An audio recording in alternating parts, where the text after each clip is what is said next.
అందరికీ స్వాగతం. మనం ఇప్పుడు తాల్వన్లో ఉన్నాము, బలరాముడి మందిరం. ఇక్కడ పెద్ద పెద్ద తాళ వృక్షాలు కనిపిస్తాయి. ధేనుకాసురుడి యొక్క వధ జరిగినటువంటి స్థలం అన్నమాట. ఇక్కడ గాడిద రాక్షసుని బలరాముల వారు చంపారు. మరి ఈ గాడిద రాక్షసుడు ఎవరు? పూర్వజన్మలో తను బలి మహారాజు యొక్క పుత్రుడు అన్నమాట. ఆయన యొక్క అమర్యాద కారణంగా తను గాడిదలాగా జన్మిస్తాడనమాట.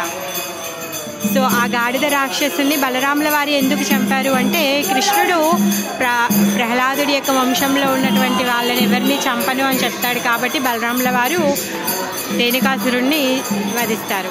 జై బోలో ధావ్జీకి జై. ఇక్కడ కృష్ణుడు ఇంకా రేవతి మయ్య ఉన్నారు. తాల్వన్ కి జై.